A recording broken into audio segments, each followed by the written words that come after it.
Hello everyone, welcome back to our GRE series. Today we'll be looking at questions involving unit digits of arithmetic operations. My name is Eli Andy. I'm a GRE trainer here at the Kenya Airlift program. Let's begin. Now, before we look at specific examples and questions, let's remind ourselves of the theory involving arithmetic operations and unit digits. Now, one of the first things we need to know is that the unit digit of an arithmetic operation largely depends on the unit digit of the individual numbers involved in the operation. For example, if you have a number like 23 and you multiply it with another number like 11, here you'll have 253. The unit digit is 3. Now look at this. This is the same as the unit digit of 23, which is 3, times the unit digit of 11, which is 1. So basically, the unit digit of the individual numbers determine the unit digit of the product. Also, the unit digits of an integer raised to successive integer powers give us a finite pattern, which we call cyclicity.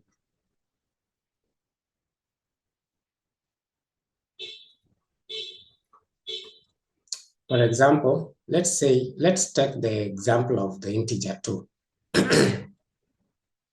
2 raised to power 1 is 2. 2 raised to power 2 is 4. 2 raised to power 3 is 8.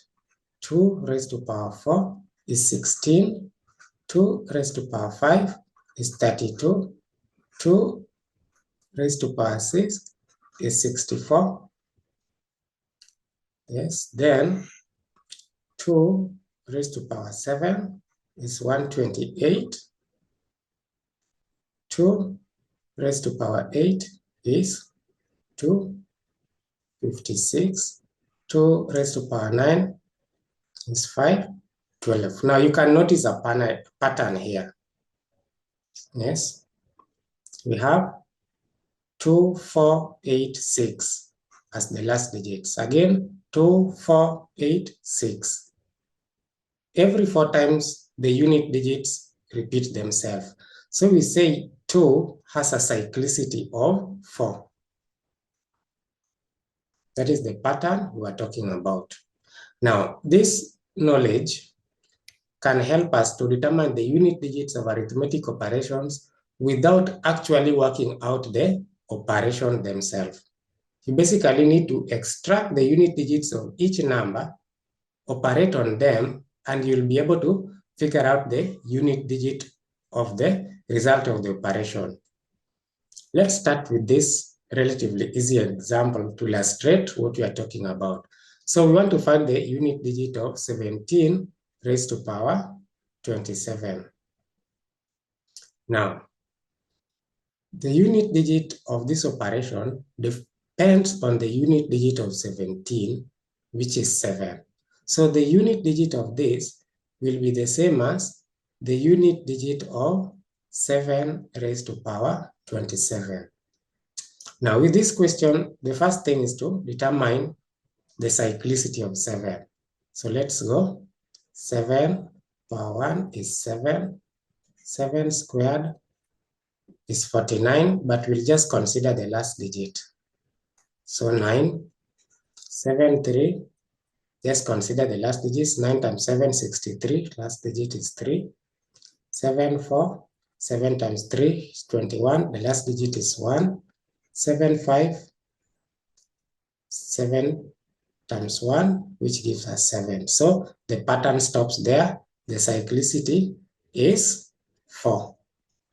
So here, the next step, consider the power or the exponent. So we have 27 divided by the cyclicity. We want to know the remainder. So 27 divided by 4 will have 6, which is 24, remainder 3. So come back to your cyclicity pattern and let's see where 3 falls, the remainder. So we have 1, 2, 3. So the last digit here is 3, which in this case is answer choice C. Let's look at another example. What is the unit digits of the product of these numbers? Now, at first glance, this looks like a relatively complicated sum, but employing your knowledge of unit digits in arithmetic can help you get the answer rather quickly. So let's start with 32 raised to 28. 28. Now we said this will be the same as the unit digits of 2 raised to 28. So let's look at the cyclicity of 2. We have 2 power 1, 2 power 2, 4, 8, 16, 32. So we stop there. Cyclicity is 4. So we have 28 divided by 4. The remainder is 0. So if the remainder is 0, stop at the last digit of the cyclicity. So we have here 1, 2, 3, 4. So here, last digit is 6. All right, so let's go to 33. 33 or 47 will be the same as the last digit of 3 raised to 47. So let's look at the cyclicity of 3. We have 3, 9, 7. Remember, we are only interested in the last digit at any of these steps. 21, 3. So cyclicity is 4 also. So we have 47 divided by the cyclicity. We have the remainder is 3. So we come here, we count 1, 2, 3. So last digit is 1, 2, 3. Last digit is 7. Finally, we come to 37 raised to 19, of which we said the unit digit will be the same as the unit digit of 7 raised to 19. So let's look at the cyclicity of 7. We have here 7, have here 9, that's the unit digit. 7 times 3, that will be 63. Then we have here 4. 7 times 3 will be 21. 5 will be 7. So we stop there. Again, the cyclicity is 4. So if the cyclicity is 4, what do? We divide 19 by 4. We have 4. Remainder 3. So we come here. 1, 2, 3. The unit digit is 3. So we multiply these unit digits because that is what will determine the unit digit of the whole arithmetic operation. So we have 6 times 7 times 3, which is the same as 42 times 3, which is 126. So the unit digit here is 6. Our answer is choice D. You are watching Success with Bob Mwiti Show, presented to you by the Kenya Airlift Program. The Kenya Airlift Program is an award-winning education financing scheme that helps bright Kenyan students to pursue graduate studies in North America, regardless of their financial background.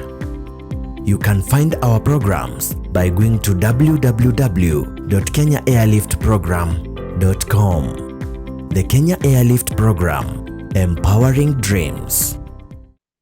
Another example, because these questions can come in different ways. So for example, this one requires us to figure out the unit digit if the operation is finally divided by 10. Now,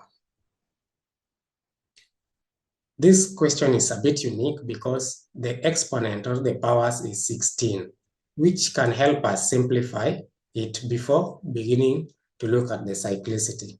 Now remember, if you have a number like a raised to power m times b raised to m times c raised to m, this one is the same as a times b times c raised to 10 to m, because the exponent is the same.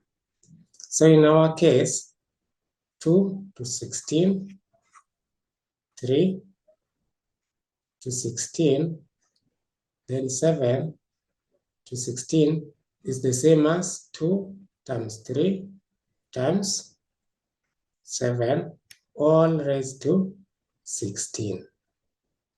So this one is the same as, this one is 6 times 7, 42, raised to 16. So we want to find the last digit of 42 raised to 16, which, like we've been saying, is the same as finding the last digit of 2 raised to 16. So looking at the cyclicity of 2, we have 2 power 1, 2, 4, 8, 16, 32, stop there. The cyclicity is 4. So if the cyclicity is 4, we'll have 16 divided by this, we'll have 4. The remainder is 0. So we said if the remainder is 0, stop at the last digit of the last number of the cyclicity. So here we have 1, 2, 3, 4. So last digit is 6. Now, if the last digit is 6, then we can figure out even the last digit when this number is divided by 10, because again, look at this example. If you have let's say 121 divided by 10, the last digit of this operation just depends on the last digit of 121, because here we'll have 12 remainder 1, which is just the same as 1 divided by 10, because it is 0 remainder 1. So just consider the last digit. So here, knowing the last digit as 6 and dividing by 10, we know that the remainder is just that 6. So our answer here is D. Another example again in another format. Now we have a difference of some numbers raised to some exponents. Now, again, let's remind ourselves of something. If you have, let's say, a number 125 minus 120.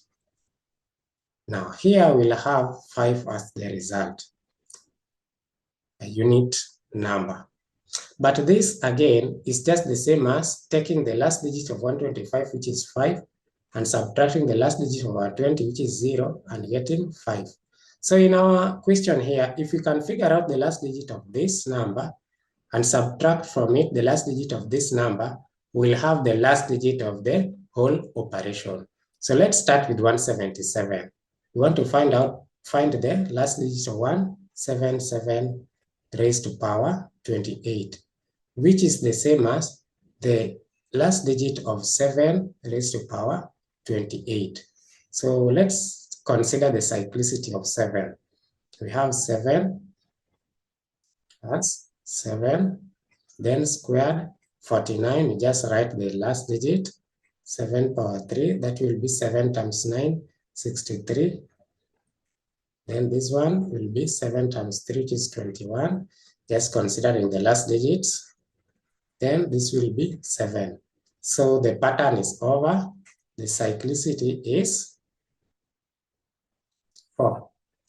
So if cyclicity is 4, we have 28 divided by cyclicity, we have 7, the remainder is 0. So if the remainder is 0, we count everything, 1, 2, 3, 4. So the last digit is 1. Here. Then let's go to 133. Here we have 133 raised to power 23. The last digit of this will be the same as 3 raised to power 23. So let's see the cyclicity of 3. 3 power 1 is 3. 3 squared, 9. Then 27. Just write the last digit. Then this one will be 21. This will be 3.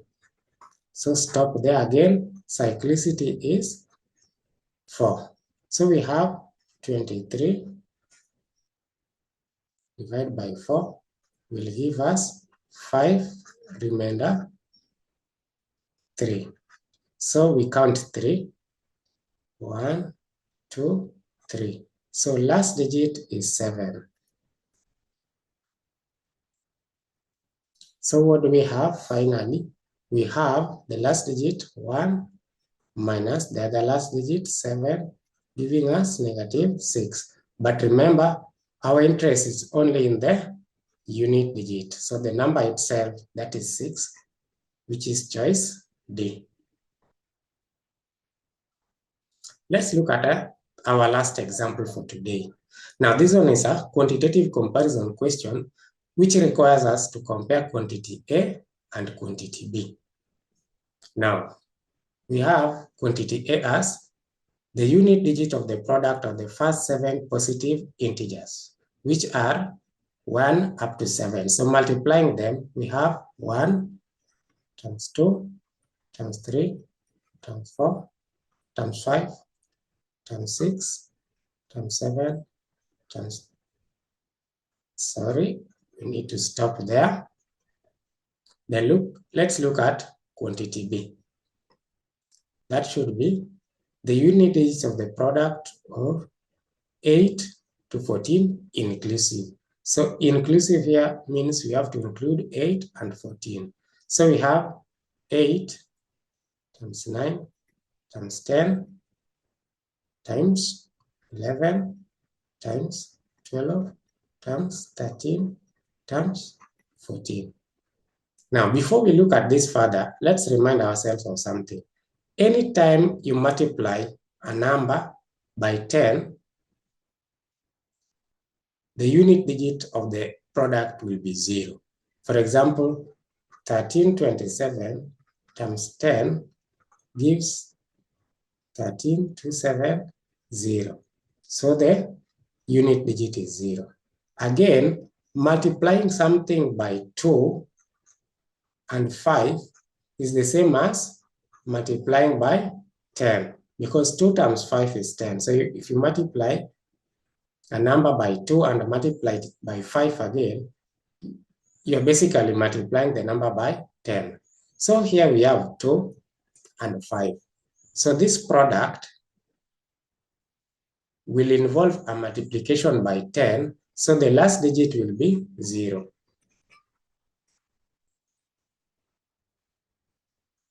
Now this product involves a multiplication by 10. So again, the last digit is 0. Yes. So last digit quantity of quantity A is 0. The last digit of quantity B is also 0. So we are just saying that the two quantities are equal. So our answer is C.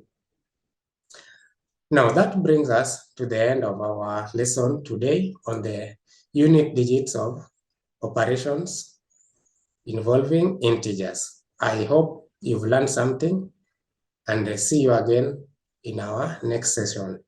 Bye-bye.